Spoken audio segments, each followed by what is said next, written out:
नमस्कार। आज हम एक बहुत ही दिलचस्प दुनिया में गोता लगाने वाले हैं। ये दुनिया है धातुओं और अधातुओं की। चलिए समझते हैं कि ये हमारे आसपास की हर चीज को आखिर कैसे बनाते हैं।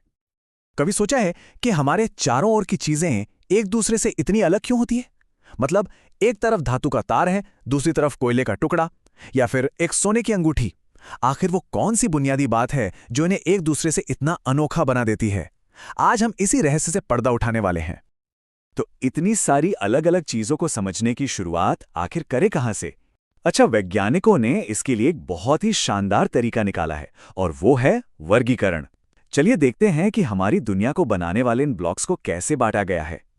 देखिए, अब तक जितने भी तत्व खोजे गए हैं उन्हें उनके गुणों के हिसाब से 3 बड़े परिवारों में बांटा गया है। पहला है धातु, दूसरा अधातु और तीसरा है उपधातु, जिसमें जैसा कि नाम से ही पता चलता है दोनों के गुण होते हैं। लेकिन जो सबसे बड़ा और सबसे जरूरी फर्क है वो धातुओं और अधातुओं के बीच ही है। तो आज हमारा पूरा फोकस इन्हीं दो पर रहेगा। तो चलिए सबसे पहले धातुओं की पर्सनैलिटी को समझने की कोशिश करते हैं।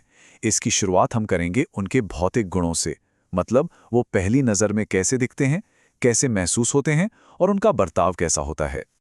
तो धातुओं की पहली सुपर पावर है आघात वर्धनीयता या मैलिएबिलिटी। इसका सीधा सा मतलब यह है कि उन्हें हथौड़े से पीट पीट कर पतली चादरों में बदला जा सकता है और वो टूटती नहीं है। और इस मामले में सोना और चांदी तो समझ लीजिए चैंपियन है। उन्हें इतना पतला पीटा जा सकता है कि यकीन करना मुश्किल हो जाए। और अब बात करते हैं इनकी दूसरी सुपर पावर की, जिसे कहते हैं तन्यता या डक्टिलिटी। ये धातुओं को बिना तोड़े पतले तारों में खींचने की कमाल की क्षमता है। ये कितनी कमाल की बात है, इसका अंदाजा इस बात से लगाइए। जरा सोचिए, सिर्फ 1 ग्राम सोने से, जी हां, सिर्फ 1 ग्राम सोने से करीब करीब 2 किलोमीटर लंबा तार खींचा जा सकता है ना? ये हैरान करने वाली बात। पर रुकिए, बात यहीं खत्म नहीं होती। धातुओं की और भी कुछ खास पहचान है, जैसे उनमें खास चमक होती है जिसे हम मेटालिक लस्टर कहते हैं। वो आमतौर पर काफी कठोर और मजबूत होती हैं। साथ ही वो गर्मी और बिजली की बहुत अच्छी सुचालक यानी कंडक्टर होती हैं। और हाँ, जब उन पर चोट की जाती है तो उनमें से एक टन-टन की गूंजने वाली आवाज आती है। इसी को ध्वनिक या सोनोरस कहते हैं। तो ये तो हुई धातुओं की बात। अब बारी है इनके बिल्कुल उलट दूसरे ग्रुप की। तो मिलिए अधातुओं यानी नॉन मेटल्स से। ये कई मायनों में धातुओं से एकदम अलग हैं, लेकिन इनकी कहानी में कुछ बहुत ही दिलचस्प मोड़ भी हैं। अगर सीधे सीधे तुलना करें तो ये दोनों एक दूसरे के बिल्कुल उल्टे हैं। जहां धातुएं आमतौर पर ठोस, चमकदार और मजबूत होती हैं, वहीं अधातुएं ठोस, द्रव या गैस, तीनों में से कुछ भी हो सकती हैं। उनमें कोई खास चमक नहीं होती, वो भंगुर होती हैं, मतलब चोट लगने पर टूट जाती हैं। और वो गर्मी और बिजली की कुचालक यानी इंसुलेटर होती हैं। लेकिन जैसा कि विज्ञान में अक्सर होता है, असली मजा नियमों में नहीं बल्कि नियम तोड़ने वालों में आता है। क्योंकि ये अपवाद ही हमें सबसे ज्यादा सिखाते हैं। सिर्फ देखकर ये तय कर लेना कि कोई चीज धातु है या अधातु हमेशा सही नहीं होता। और यहीं पर कहानी एकदम दिलचस्प हो जाती है। मिलिए इन नियम तोड़ने वालों से। आयोडीन को देखिए, है तो ये अधातु, पर इसमें धातुओं जैसी चमक है। फिर है हीरा, जो कार्बन का ही एक रूप है और ये दुनिया का सबसे कठोर पदार्थ है। और कार्बन का ही दूसरा रूप ग्रेफाइट, ये एक ऐसा अधातु है जो बिजली का सुचालक है।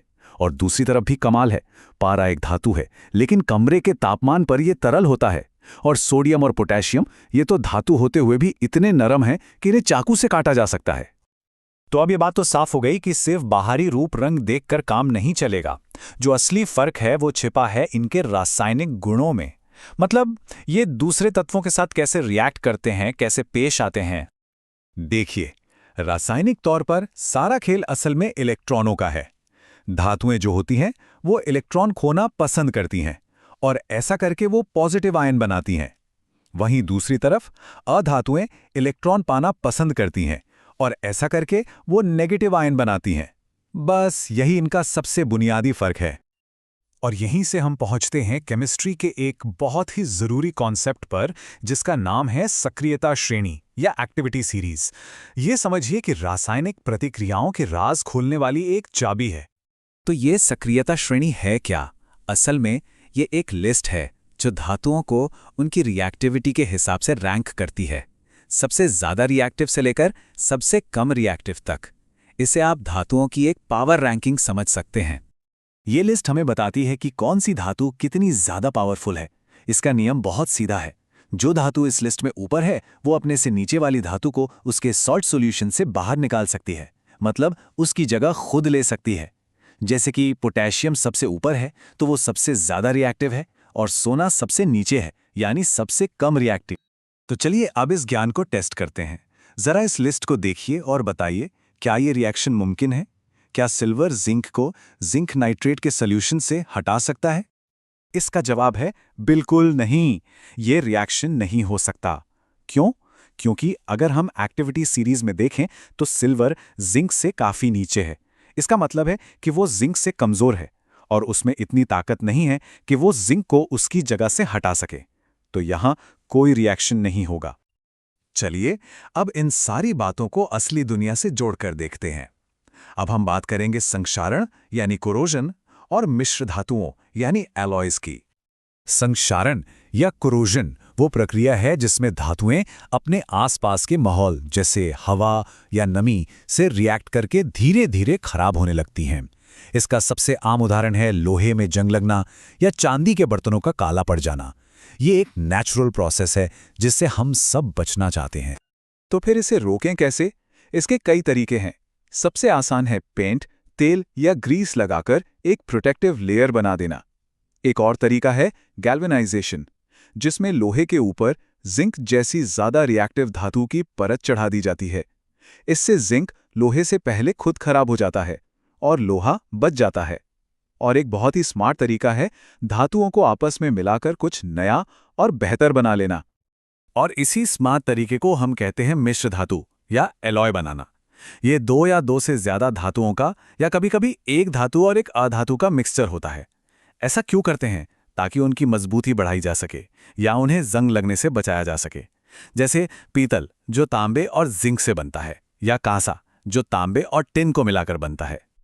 और ये बात हमें एक बहुत ही बड़े और रोमांचक सवाल पर लाकर छोड़ देती है। जरा सोचिए, अगर हम तत्वों को इस तरह मिलाकर अपनी मर्जी के गुण वाले मटेरियल डिजाइन कर सकते हैं, तो भविष्य में हम कौन कौन सी कमाल की नई टेक्नोलॉजी और चीजें बना पाएंगे। इसकी संभावनाएं सच में अनंत हैं।